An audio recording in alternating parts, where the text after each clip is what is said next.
Dans une petite ville aux rues pavées et aux maisons anciennes, où les arbres de la rue semblaient chuchoter des histoires de générations passées, les tensions raciales demeuraient malgré les progrès apparents. La ville était marquée par une histoire complexe et contradictoire, où les valeurs d'égalité étaient souvent éclipsées par des inégalités visibles et des discriminations persistantes. Malik Johnson, un homme noir dans cette communauté, était désormais à un tournant de sa carrière et de sa vie.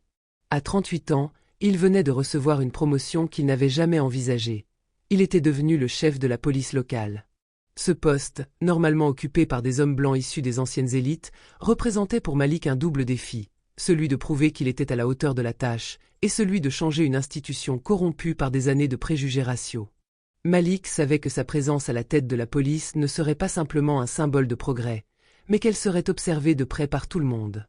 La ville avait l'habitude de voir des visages blancs au sommet, et l'idée qu'un homme noir puisse occuper un poste aussi élevé était un choc pour certains, un progrès pour d'autres, et un sujet de discorde pour beaucoup. Malik n'était pas étranger à ces tensions. Né et élevé dans cette ville, il avait grandi en observant les injustices qui affectaient sa communauté. Son père, ancien combattant, lui avait toujours appris que la dignité et le travail acharné étaient les seules armes qu'il possédait pour surmonter les obstacles. Sa mère, infirmière de formation, lui avait inculqué des valeurs de compassion et de justice. Mais malgré les valeurs qu'il portait en lui, Malik savait que l'armée de policiers blancs, héritière d'une tradition de contrôle autoritaire, ne l'accepterait jamais facilement. Avant sa promotion, Malik avait servi comme officier dans plusieurs départements, passant d'un poste de patrouilleur à celui d'enquêteur. Sa carrière avait été marquée par des cas difficiles, souvent ceux où ses collègues avaient agi de manière excessive, impulsive ou discriminatoire. Malik se distinguait non seulement par sa compétence, mais aussi par sa capacité à rester calme dans les moments de crise.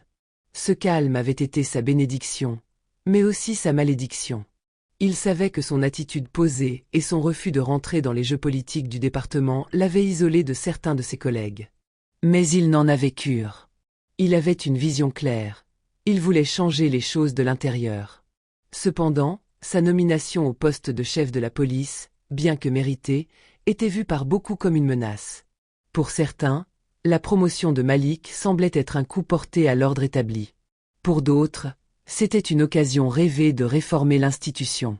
Malik avait l'intention de prouver que sa présence en tant que chef n'était pas seulement une avancée symbolique, mais un catalyseur de changement réel.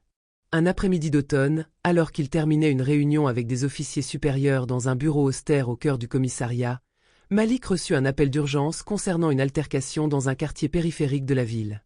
2 policiers blancs, Serge et David, avaient été appelés à intervenir après qu'un appel anonyme ait signalé un homme, suspect, traînant près d'une voiture abandonnée dans une ruelle malfamée. Ce genre d'appel était courant dans ce quartier, un endroit déjà stigmatisé pour son niveau de pauvreté et sa population majoritairement noire. Lorsque Serge et David arrivèrent sur les lieux, l'homme qu'ils aperçurent à distance ne correspondait pas à l'image du criminel qu'ils avaient imaginé.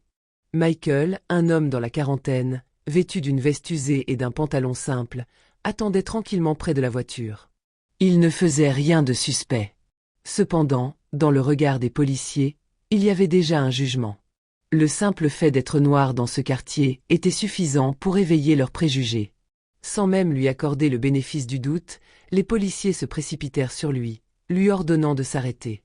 Michael, choqué mais parfaitement calme, tenta de leur expliquer qu'il n'était là que pour un contrôle médical à l'hôpital. Son ton était respectueux, ses gestes mesurés. Mais pour Serge et David, ces signes de calme étaient perçus comme de la défiance. Ils ne voulaient pas entendre son histoire. La couleur de sa peau suffisait à éclipser tout raisonnement rationnel. L'un des policiers attrapa Michael par le bras et le plaqua brutalement contre le mur. Les menottes se fermèrent autour de ses poignets avec un bruit sec, comme si l'acte de l'arrêter était déjà une évidence, un fait accompli. « Qu'est-ce que vous faites ici » gronda Serge, sa voix pleine de colère et de mépris. Michael tenta une dernière fois de se défendre, expliquant calmement qu'il n'avait rien fait de mal. Mais ces mots étaient vains. Il n'était pas écouté, il n'avait aucune valeur face à la violence du regard des policiers. C'était une violence invisible, une violence ancrée dans les cœurs, alimentée par des stéréotypes tenaces. Il ne voyait pas un homme en difficulté, un citoyen respectueux. Il ne voyait qu'un suspect, un criminel potentiel, un intrus dans un espace où il n'aurait pas dû être. Au lieu de l'emmener pour une vérification de son identité ou de lui accorder une chance de s'expliquer, les policiers attachèrent Michael à un poteau au bout de la ruelle. Ils l'humiliaient ainsi publiquement, une mise en scène de pouvoir, une démonstration de contrôle. Cette scène, banale pour certains, était en réalité un acte de déshumanisation. Michael, réduit à une silhouette esselée, les poignets liés à un poteau, était désormais l'objet de leur pouvoir et de leur mépris.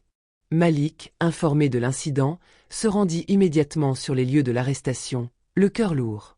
L'inquiétude, un mélange de frustration et de détermination, l'envahit à mesure qu'il s'éloignait du commissariat. En tant que chef de la police, il avait le devoir de veiller à ce que les pratiques de l'institution évoluent, qu'elles soient justes et respectueuses des droits de tous les citoyens. Mais il savait aussi que, face à des années de préjugés et de comportements racistes enracinés, chaque faux pas pouvait être interprété comme un échec personnel. Et c'est exactement ce qu'il craignait de vivre ce jour-là. Lorsqu'il arriva sur la scène de l'arrestation, il aperçut immédiatement Michael, attaché au poteau, la posture soumise et les menottes qui scellaient son humiliation. C'était un homme qu'il avait connu dans sa jeunesse. Ils avaient partagé quelques conversations sur le pas de la porte, ils se saluaient toujours dans le quartier, un respect mutuel, sans jamais vraiment se connaître profondément. Malik savait que Michael n'était ni un criminel, ni un délinquant. Il était un homme ordinaire qui, ce jour-là, avait été victime de l'injustice que subissaient encore trop de ses semblables, un homme qu'on avait jugé sur son apparence, avant même qu'il puisse ouvrir la bouche pour se défendre. Malik serra les dents, sentant la colère monter en lui, mais il sut garder son calme. Il comprenait que ce moment pouvait devenir un tournant dans l'histoire de la ville, et il savait que ses actions devaient refléter la justice et non la vengeance. Il s'avança d'un pas assuré, et les policiers, apparemment un peu confus par son arrivée, se figèrent. Serge, le premier à réagir, salua Malik d'un ton hésitant. « Chef » dit-il d'une voix un peu tremblante, comme s'il espérait qu'une forme d'autorité extérieure vienne justifier ses actions. David, le second policier, regardait à la fois gêné et mal à l'aise, ne sachant pas vraiment quoi dire ou comment se comporter. Malik les observa un instant, son regard se posant sur Michael qui, attaché, semblait à la fois surpris et soulagé en voyant un visage familier. Il s'approcha de l'homme avec lenteur et douceur, conscient que chaque mot qu'il prononcerait pourrait faire basculer la situation. « Michael, qu'est-ce qui se passe ici ?» demanda-t-il calmement, sa voix posée, mais pleine de gravité. Michael, encore sous le choc de l'humiliation qu'il venait de subir, leva les yeux vers Malik, un soupir de soulagement traversant son visage. Il commença à raconter son histoire, à expliquer comment il avait été interpellé sans raison valable. Il n'avait rien fait de mal, il n'était pas un suspect. Mais pour Serge et David, sa couleur de peau avait suffi à faire de lui une cible. Michael détailla les événements, l'injustifiable brutalité de leur approche et l'humiliation qu'il avait ressenti d'être traité comme un criminel alors qu'il n'était qu'un homme cherchant à traverser un moment difficile de sa vie. Malik, écoutant attentivement, se tourna alors vers les policiers. Son regard devint plus dur, plus incisif, une décision claire se formant dans son esprit. Ce n'était pas seulement une question de récupérer un citoyen respecté, c'était aussi une question de redresser l'injustice qu'il venait de commettre, de remettre de l'ordre et de la dignité dans cette situation qui ne relevait plus de l'erreur mais du préjugé. « Serge, David, dégagez-le immédiatement », ordonna-t-il d'un ton calme mais autoritaire, sa voix portant l'autorité de son rang, mais aussi celle de la justice. Les deux policiers se figèrent un instant, pris de court par l'autorité avec laquelle Malik venait de s'adresser à eux. Ils n'étaient pas préparés à cela. Serge, d'abord hésitant, se précipita pour détacher les menottes de Michael, les mains tremblantes. Il se tourna alors pour regarder Malik, comme s'il venait de réaliser la gravité de la situation. Le choc traversa son visage en une fraction de seconde, comme une révélation. Serge venait de comprendre que l'homme qu'il avait humilié, celui qu'il avait traité comme un délinquant, n'était autre que leur nouveau chef, Malik Johnson. L'homme qu'ils avaient considéré comme un citoyen anonyme était en réalité celui qu'ils étaient censés servir, leur supérieur, leur guide. Le sentiment de honte et de confusion qui envahit Serge ne pouvait être ignoré. Il ne savait plus comment se positionner face à cet homme qu'il avait jugé sur des critères superficiels et raciaux.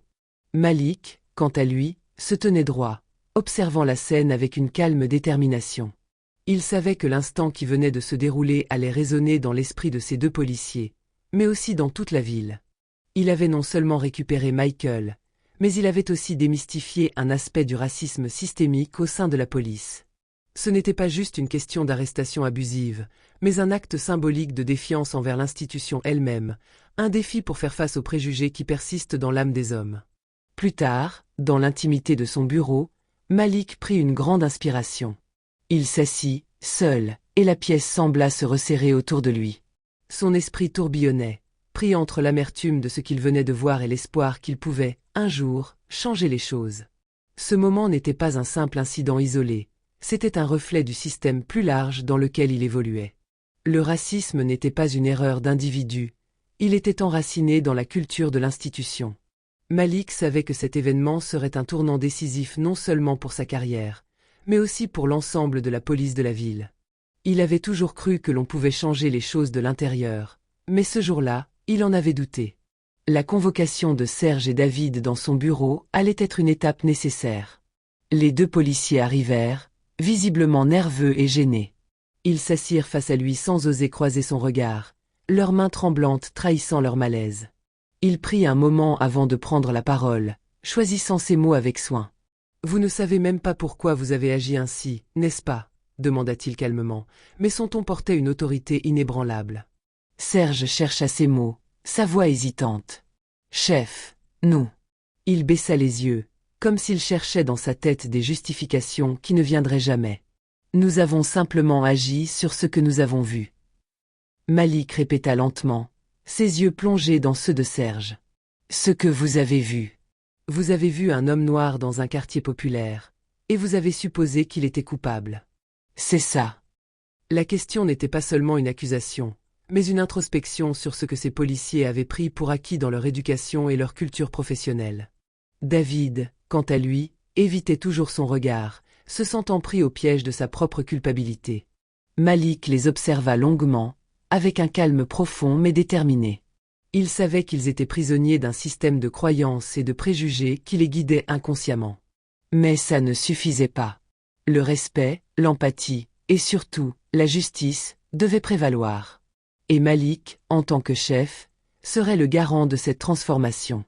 Il était prêt à leur montrer que la police, une institution qui devait incarner l'ordre et la protection, ne pouvait plus tolérer de telles dérives. Le lendemain matin, Malik convoqua une réunion avec tous les membres du service de police. Dès l'ouverture de la séance, il sentit une atmosphère tendue, presque palpable, dans la salle.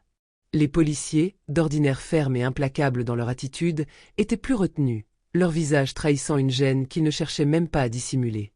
Ils savaient que cet instant ne serait pas facile, mais c'était là le prix à payer pour le changement. Ils devaient faire face à des mentalités enracinées, des préjugés cachés qui formaient la fondation de l'institution, mais il était déterminé à entamer cette bataille. Il se leva, prit une grande inspiration, et, sans la moindre trace d'agitation dans sa voix, commença à parler d'une manière sobre et résolue, qu'il espérait impartiale mais percutante. Cet incident ne doit pas seulement être perçu comme une erreur ou une injustice individuelle. Il représente quelque chose de bien plus profond. Ce que vous avez vu hier ne se limite pas à une simple interpellation. Il s'agissait d'une humiliation publique, d'une action qui aurait pu détruire l'estime de soi d'un homme, d'un membre de notre communauté. Mais ce n'est pas seulement Michael qui a été brisé ce jour-là. C'est l'image même de notre police qui a été ternie. Il marqua une pause, observant les policiers qui étaient tous silencieux, chacun absorbé par ses pensées. Il voyait dans leurs yeux une certaine incompréhension, un mélange d'irritation et de culpabilité. Il savait que certains étaient prêts à défendre leurs actions, tandis que d'autres commençaient à prendre conscience de la gravité de ce qui venait de se produire. Nous devons nous rappeler que notre mission n'est pas de juger, mais de protéger. Et protéger, cela inclut tous les citoyens, sans distinction de race, d'origine ou de statut social. Mais le plus difficile à accepter, c'est que nous portons parfois, sans même le savoir, des croyances qui influencent nos actions de manière inconsciente. Les biais raciaux, les stéréotypes, ce sont des réalités que nous devons confronter en nous-mêmes. Ils sont invisibles pour beaucoup, mais ce sont ces chaînes invisibles qui mènent à des erreurs comme celles que nous avons vécues hier. Malik laissa ces mots s'imprimer dans l'esprit des policiers, puis il enchaîna, les yeux remplis de conviction. Je mets donc en place un programme de formation obligatoire pour tous les agents. Ce ne sera pas une simple session théorique. Ce sera un processus de transformation intérieure, un exercice de remise en question et de déconstruction de nos propres croyances. Nous allons aborder les biais raciaux, les stéréotypes et les préjugés implicites. Chaque policier devra apprendre à reconnaître ses propres failles, ses jugements impulsifs, et à les mettre de côté afin de servir de manière juste et équitable. Un murmure parcourut la salle. Certains policiers semblaient sceptiques, d'autres se renfrognaient, visiblement peu enthousiastes à l'idée d'examiner leurs propres préjugés. Malik ne se laissa pas décourager. « Je sais que cela ne sera pas facile. Mais il en va de notre réputation, et surtout, de la confiance que la communauté place en nous. Nous ne pouvons pas espérer réparer cette confiance simplement par des paroles. Nous devons montrer par nos actes, par notre comportement quotidien, que nous sommes dignes de cette responsabilité.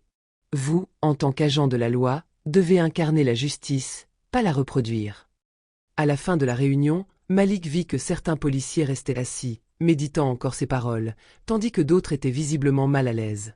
Mais il savait que ce malaise était un signe positif. Il venait de secouer un système figé, de créer une prise de conscience qui ne pourrait pas être effacée de sitôt. Malik se leva et donna la parole à ses supérieurs immédiats pour organiser les premières sessions de formation. Avant de sortir, il ajouta d'une voix calme mais ferme. « Ce que vous avez vu hier n'était pas simplement un dérapage. C'était un symptôme d'une maladie plus profonde. Mais nous avons le pouvoir de la guérir, ensemble. » Au fil des mois qui suivirent, la ville observa un changement tangible. Les policiers, bien qu'hésitants au départ, commencèrent à adopter de nouvelles pratiques. Des sessions régulières de sensibilisation sur les biais raciaux et les inégalités sociales furent organisées. Les policiers étaient confrontés à des situations réelles, des exercices de simulation, des témoignages vécus qui les forçaient à se mettre à la place des citoyens qu'ils étaient censés protéger. Et puis, petit à petit, la ville commença à respirer plus librement. Les tensions entre la communauté et la police, qui avaient été si vives auparavant, commencèrent à se dissiper. Les habitants de la ville, en particulier ceux issus des quartiers populaires, se sentaient plus en sécurité, plus respectés, bien que la route fût encore longue. Malik savait que la confiance se gagnait, pas par des décrets ou des promesses, mais par des actes répétés, petits et grands. Cependant, dans la solitude de son bureau, parfois, Malik repensait à ce jour fatidique où il avait vu Michael attaché, comme un simple suspect, un visage familier parmi tant d'autres. Et bien qu'il fût fier du chemin parcouru, il n'oubliait jamais ce moment. C'était une blessure qui, même guérie, laissait une cicatrice profonde.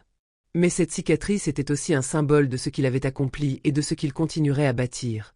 Une police plus humaine, plus juste, plus consciente. Malik savait que son travail ne s'arrêtait pas là. Chaque jour, chaque geste, chaque parole, était un pas de plus vers une société où le racisme systémique n'aurait plus sa place. Il était prêt à tout donner pour ce rêve.